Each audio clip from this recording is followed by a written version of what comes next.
we have another must-win for the Seattle Seahawks. Now, you're probably asking, how is it a must-win again? We're 6-5 at 6-6. There's still a chance to make the playoffs, yada, yada.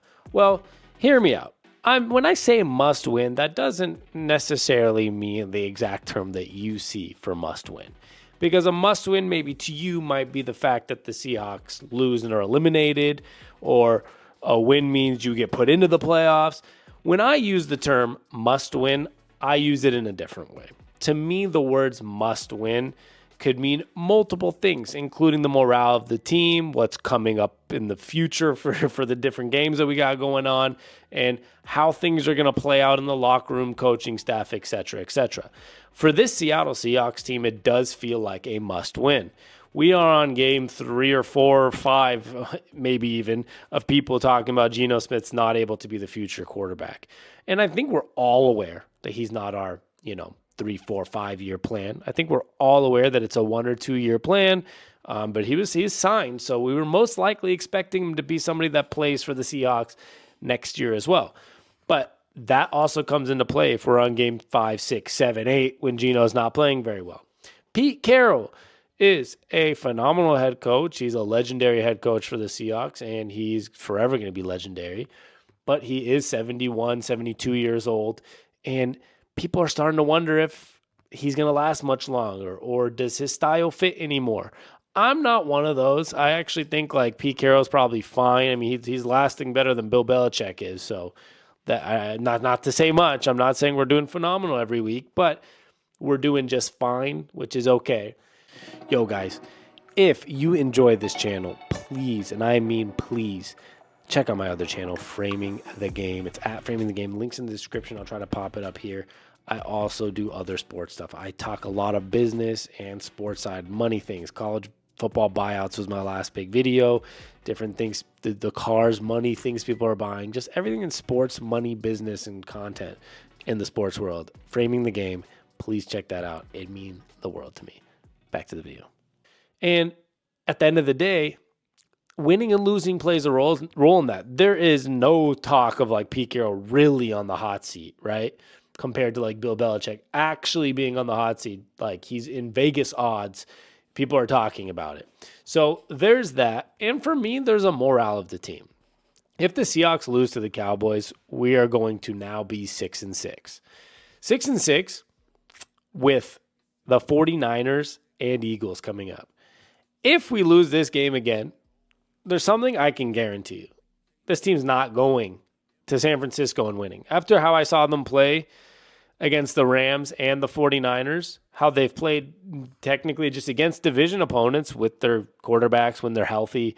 I'm not going to count the Arizona game. Murray wasn't even playing, and they have a new coach. They're on a first-year head coach. But I'm talking about teams like the Rams and the 49ers, who the same coach that's played against Pete Carroll and the Seahawks, and the same quarterback that's used to us, Stafford and Brock Purdy. They've seen the Seahawks before. We've been getting dominated by those teams.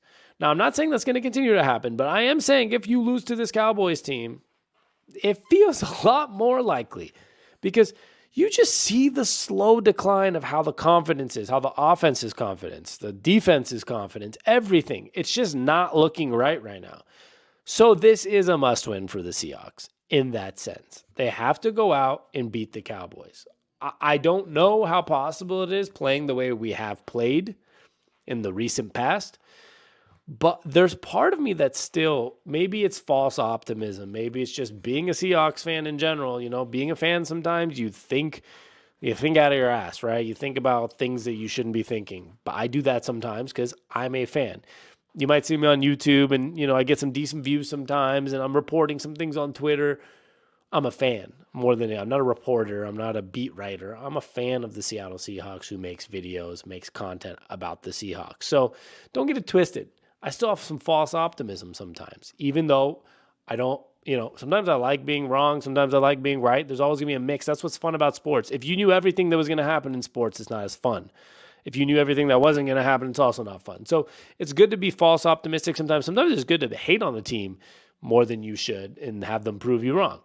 And right now I'm kind of at that point where I would like them to prove me wrong, but I also have that maybe false sense of hope in general, which in my feeling is, are the Seahawks going to keep playing as bad as they have? And the answer should be no, because from what I'm used to, and maybe my false optimism, like I called it, I'm used to the Seahawks waking up and playing better when they need to. I'm used to the Seahawks making the right adjustments at some point and finding a way to be good enough, because we have to be, right? And I just can't imagine a scenario where a team has, drafted well on the offensive line, which, don't get me wrong, we did have Abraham Lucas out for many weeks. He might be back on Thursday. Hopefully is, and that could kind of change some things. But we've drafted well on the offensive line. We have two potential number one receivers in Jackson Smith and Jigba, who should be a number one talent. So he's playing good too. So I'm telling you, 3 top-notch receivers. Zach Charbonnet and Kenneth Walker have been great in the backfield.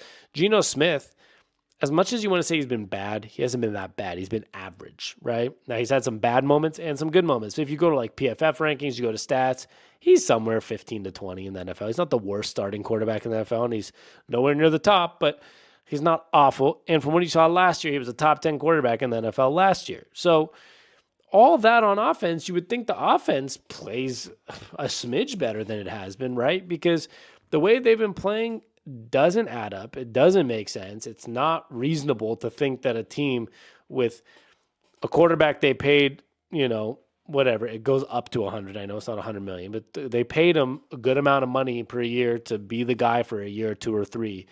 And having wide receivers, 3 of them who are supposed to be top-notch talents, and having running backs that are good, an offensive line you drafted well. And then on top of that, on the defensive end, you traded for Leonard Williams. You signed Draymond Jones in the offseason. You have Jamal Adams coming back from injury. You drafted Tariq Woolen, who's not playing his best football right now. He got kind of benched. There was some injuries, some people are saying. Some are saying benched because he couldn't tackle last week. And Devin Witherspoon, who's been phenomenal. But you have all those pieces you're drafting. Like you draft a guy like Tariq Woolen, who's running for Defensive Rookie of the Year last year, and you have Devin Witherspoon, who's one of the top 2 or 3 candidates for Defensive Rookie of the Year, and you sign Draymond Jones to the defensive line, and Boye Mafe is breaking out, potentially having an All-Pro type of season. Bobby Wagner on PFF is the top run defender graded in the entire NFL. He came back, and Jordan Brooks is having a decent year and playing a lot better than he has in the past, coming off an ACL injury too. Why is all that not adding up? Quandre Diggs is not having an awful season. It's a lot of things statistically might not look great. The whole defense hasn't been tackling good, but on paper or on the eye test, that Quandre Diggs has been all right. Brought in Julian Love. I'm just naming guys we've brought in. Now, when Nwosu went out, it's definitely affected our defense, but I'm literally naming left and right a ton of talent, offensively and defensively. Not just talent that we've had, but talent that we continued to bring in because this team thought they were in a window or felt like they were in a window. But right now, so far, there's no window to be seen. So at the end of the day, in order to get out of whatever's going on, there's only one way to do it, is to get a win. Now, that sounds easier said than done. That sounds almost like you could say that's way too obvious. Like, a win will help them get out of their slump. But it is the only thing that will get them out of their slump. We are sitting in a situation where things are just going off the rails, right? This season is declining rapidly. To go from, I think we were 6-3 to be 6-6, that's not how you want to see a season go, especially because you were against the 49ers. You were a win away from tying up or being in first place in the division. And then if you lose again this week, you go play at San Francisco, already like whatever it is, 3 games out of the division. If you're 7 or 6-6 or 4, whatever, you'd be 2 games out of the division. If you lose them, now you're 3 games out of the division, and now you're tied with let's say the Vikings right now for the final playoff spot. And there's other teams like the Rams who would only be 1 game behind us, and Green Bay who'd be 1 game behind us, coming for your spot in the playoffs. So what can stop all that? What can stop all that concern is a win. If you get that win, you're a game ahead of Minnesota, which is really nice. So you have a little bit of comfort zone. You can see that, okay, we have 2 tough games, 49ers and Eagles. Even if we lost those 2, then we got the Titans and the Steelers and the Cardinals.